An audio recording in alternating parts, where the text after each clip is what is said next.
හරි යාළුවනේ සුබ දවසක්. අද කතා කරන්නේ දැන් ඔයා සාමාන්‍ය හිතන්නකෝ මේ විදිහට. ඔයා හිතන්න අපි ගත්තොත් එහෙම දැන් ඔයා සාමාන්‍යයෙන් වොයිස් එක රෙකෝඩ් කරනවා. මොකක් හරි වාගේ කියන්නේ ඔයා සින්දුවක් කියන එකක් හරි එහෙම නැත්නම් වෙන කෙනෙක් කියන එකක් හරි මොකක් හරි රෙකෝඩ් කරා. පස්සේ මොකද වෙන්නේ? ඔයා ඒක අහද්දි ඒකේ සවුන්ඩ් එක එන්නේ නැහැ හරියට. ඒ සවුන්ඩ් එක ඇවිල්ලා නිකන් මහා කුජීද සවුන්ඩ් එකක් තියෙන. එහෙම නැත්නම් ඔයා හිතන්නකෝ ඒක වීඩියෝ එකකට ඔයා ඇප්ලයි කරනවා කියලා. එතකොට මේ වීඩියෝ එකට දැම්මට පස්සේ ඒක එක්ස්පෝර්ට් කරාට පස්සේ ඔයාලට එන සවුන්ඩ් එක හරි ක්වොලිටි මදි. කියන්නේ ඇහෙන්නේ නැහැ. අන්න එහෙම ප්‍රශ්නයක් තියෙනවා. එතකොට යාළුවනේ ඔයාලට සිද්ධ වෙනවා මේකේ සවුන්ඩ් එක වැඩි කරගන්න. අපි මොකද කරන්නේ? අපි නොයේකුත් විදිහේ දේවල් කරලා ඒ සවුන්ඩ් එකේ තියෙන කොටින්ම කියනවා නම් ඒ සවුන්ඩ් එකේ තියෙන අර ඉන්ටෙන්සිටි එක පවා වැඩි කරලා try කරනවා. සවුන්ඩ් එක ඊට පස්සේ ලියන් අර එන ഘോഷාවක් වගේ තමයි හෙන්න ගන්න. ඒක ලියන් කැත වෙලා යනවනේ. ඉතින් මේ වගේ අර සවුන්ඩ් එකේ අවුල් තියෙනවා ක්වොලිටියක් සහිතව හදාගන්න අපි පාවිච්චි කරන ඇප් එකක් ගැන තමයි අද මම මේ කතා කරන්න යන්නේ. මේක ගොඩක් අය දන්නවා. ඔයාලට O level IT වලට පවා තිබිලා තියෙනවා. මේක තමයි මේ Audacity කියලා කියන්නේ. Audacity එක ගත්තොත් එහෙම මේ Audacity එක පාවිච්චි කරලා කොහොමද අපි voice එකක් ලස්සනට හදාගන්නේ කියන එක තමයි අද මම වීඩියෝ එකෙන් කතා කරන්න බලාපොරොත්තු වෙන්නේ. හරි ඉස්සෙල්ලාම ඔයාලට මේක ඉන්ස්ටෝල් කරගන්න වෙනවනේ. මම link එක දාලා තියෙනවා description එකේ. ඒකෙන් ඔයාලට පුළුවන් ඩවුන්ලෝඩ් කරගන්න. මම මේක ඩවුන්ලෝඩ් කරලා රෙඩි කරගත්ත වීඩියෝ එකට හින්දා හරි. ඔන්න එහෙනම් මම ඒකට යනවා Audacity එක. right මේ වගේ ඉන්ටර්ෆේස් එකක් ඔයාලට එනවා. බලන්න මෙතන තියෙනවා අපිට ෆයිල් එඩිට් ආදී වශයෙන් හරිම සරල ටැබ් එකක් තියෙන පොඩි දෙයක් තියෙන්නේ. මම මෙතෙන්දි කතා කරන්නේ කොහොමද අපි සවුන්ඩ් එක එන්හාන්ස් කරගන්නේ. ඒ කියන්නේ හිතන්නකෝ බෑග්ග්‍රවුන්ඩ් නොයිසස් තියෙනවා, එහෙම ප්‍රශ්න තියෙනවා කියලා. ඇම්ප්ලිෆයි කරගන්න. කවදාවත් දන්නවා ඇම්ප්ලිෆයි කියන්නේ මොකක්ද? සාමාන්‍යයෙන් අපි දන්නවා හඬේ සැර වැඩි කරනවා. ඒ කියන්නේ අපි කියනවා ඇම්ප්ලිටියුඩ් එක විස්තාරය වැඩි කරනවා. එතකොට ඩෙසිබල් වගේ වෙනස් කරන්න පුළුවන්. එතකොට අපිට එන සවුන්ඩ් එක හරිම ක්ලියර් සහ වොයිස් එක ටිකක් ඝනකම වැඩි වෙනවා. තීව්‍රතාවය වැඩි වෙනවා. right. හරි අපි බලමු එහෙනම් කොහොමද මේක කරන්න කියලා. ඉස්සෙල්ලාම ඔයාගේ වොයිස් එක ඔයා කරපු රෙකෝඩින් එක ඔයාට සිද්ධ වෙනවා ඔයාගේ PC එකට දාගන්න. එහෙම නැත්නම් ඔයාගේ හිතන්න ෆෝන් එකේ සේව් වුණා නම් ඒක කේබල් එකකට මොකක් හරි දාලා PC එකට ගන්න මුලින්ම. හරි ගිහිල්ලා ෆයිල් ගියා ලස්සනට ඕපන් කරගත්තා. ඕපන් ගිහිල්ලා ඉවර වෙලා ඉස්සෙල්ලාම ඔයාගේ අදාළ ඔඩියෝ ෆයිල් එක සිලෙක්ට් කරගන්න ඕන.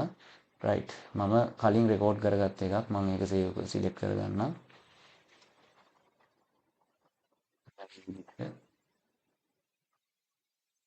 right ඔන්න මගේ රෙකෝඩින්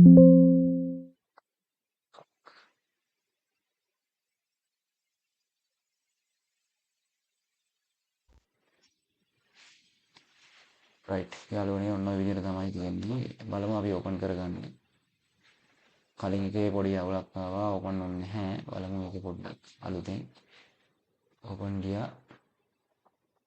රෙකෝඩින් කියලා තියෙනවා. right හරි ඔයාලට පේනවා රෙකෝඩ් එක ඕපන් වුණා. මේ රෙකෝඩ් එක ඕපන් වුණායින් පස්සේ ඔයාලට පේනවා මේකේ මේ බලන්නකෝ දැන් අපි සාමාන්‍යයෙන් ඔයාලා දන්නවනේ අර සංඛ්‍යාතා කියන තියෙනවනේ. ඔය සංඛ්‍යාතා කියන ඒවා ගත්තොත් එහෙම සාමාන්‍ය ඔය ප්‍රස්ථාරයක් ගත්තොත් ඔය ප්‍රස්ථාරයේ කියන්නේ අපි දන්නවා මෙන්න මේ විදිහට කියන්නේ අපි ෆ්‍රීකවන්සි එක පෙන්වන්න පුළුවන්. බලන්න යාළුවනේ මේකේ තියෙන සවුන්ඩ් එකේ ෆ්‍රීකවන්සි එක ගොඩක් අඩුයිනේ. ඔයාලට පේනවා මේ බලන්න මේකේ තියෙන මේ තීව්‍රතාවය ගොඩක් අඩුයිනේ. ඔයා මේ තීව්‍රතාවය වැඩි කරොත් ඔයාගේ සවුන්ඩ් එකේ ක්වොලිටි එක වෙනවා. මම මේක නිකන් ප්ලේ කරලා බලන්න කොහොමද සිද්ධ වෙන්නේ කියලා. This is a trial version. This is a trial version.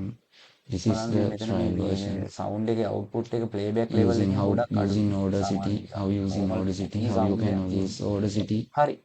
වැඩි කරගන්න this is a trial version. This is a trial version. right. යාළුවනේ මේක stop කරලා ඔයාලට පේන මෙන්න මෙතන ඩබල් ක්ලික් කරන්න. එතකොට ඔයාලට පේනවා මේ සම්පූර්ණ ඉන්ටර්ෆේස් එකම නිල් පාට වෙලා ගියා. නිල් පාටක් ලා නිල් පාටක් තියෙනවා. ඊට පස්සේ ඔයා යන්න ඕනේ මෙතන ඉෆෙක්ට් කියලා එකක් තියෙනවා. ඔයාලට පේනවා මේ ටැබ් එකේ edit select view transport අතන ඉෆෙක්ට් කියන එක.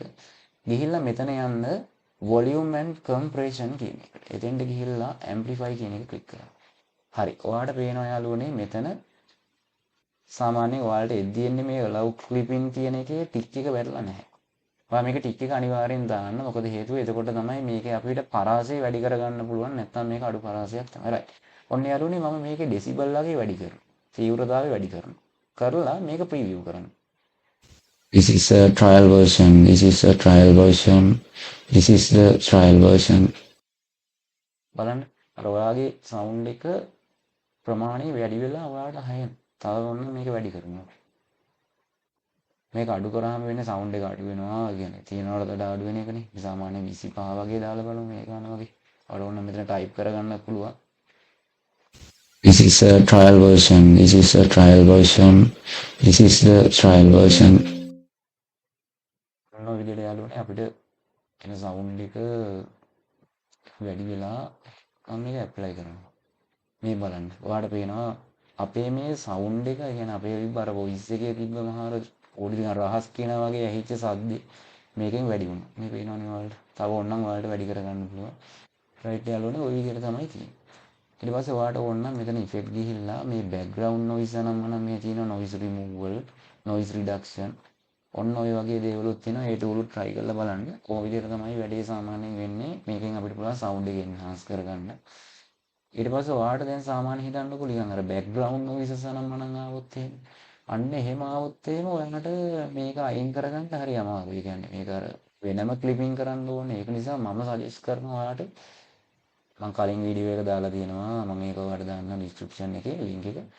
ඒ වීඩියෝ එකේ තියෙනවා මේ Adobe Podcast කියලා එකක්. ඒකට දාලා ඉවරලා ඔයාලට voice එක enhance කරගන්න පුළුවන්. එතකොට තවත් ඔයාගේ voice එකේ quality එක වැඩි වෙනවා. සාමාන්‍ය අපි වීඩියෝ එකකට වගේ දානවා නම් ඒක අනිවාර්යයෙන්ම ටිකක් quality එකට තියෙන්න බෑ. ඒක නිසා.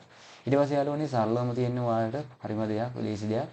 මේක එක්ස්පෝර්ට් කරගන්න ඕනේ. මෙතන මේ එක්ස්පෝර්ට් ඔඩියෝ කියන එක දුන්නාම ඔයාලට පුළුවන් මෙතන මේ වගේ ඉන්ටර්ෆේස් එකක් එනවා. මෙතන ඔයාලට අවශ්‍ය තැන සිලෙක්ට් කරගන්න. අනිත් වෙලාව හැම වෙලේම මේකේ ෆෝමැට් එක MP3 දෙන්න. මොකද MP3 තමයි සාමාන්‍යයෙන් අපි ඇප් වල අර ඉස්සරහට වැඩ කටයුතු කරගෙන යද්දී ඕන වෙන්නේ. මේ ස්ටීරියෝ මොනවා නම් මනම් channelling දාන්න යන්න එපා. ඒක ස්ටීරියෝම තියන්න. sample rate එක වෙනස් කරන්නත් එපා. මේකේ මේ export range එක entire කරන්න හැම වෙලේම. ඊට පස්සේ මෙතන export කියන බටන් එක දෙන්න තමයි තියෙන්නේ. එතකොට ඔයාලට ඒ විදිහට මේක ලස්සනට ක්ලිපින් වෙලා ඊට පස්සේ මේ සවුන්ඩ් එක ලස්සනට අහගන්න හැකියාව තියෙනවා. ඉතින් ඔය විදිහට තමයි යාළුවනේ මේ පුංචි වීඩියෝ එකක් ගෙනාවේ. තව මේ වගේ ගැටලු මොනවා හරි තියෙනවා නම් ඔයාලට පල්ලේ කමෙන්ට් සෙක්ෂන් එකේ කමෙන්ට් එකක් දාන්න පුළුවන්. අපිව subscribe කරලා නැත්නම් subscribe කරන්න. මේ විදිහට අපි ලස්සන වීඩියෝස් ටිකක් අරගෙන එන්නම්. ඔයාගේ පරිගණක දැනුම, ඒ කියන්නේ ඔයාලට ඉදිරියදා ජීවිතයේදී වැදගත් වෙන දේවල් සහ ගොඩක් දේවල්. තව වීඩියෝස් දාලා ඇති ඒවා try කරලා බලන්න ඔයාලට වැදගත් වේවි කියලා හිතනවා. හරියනම් good luck.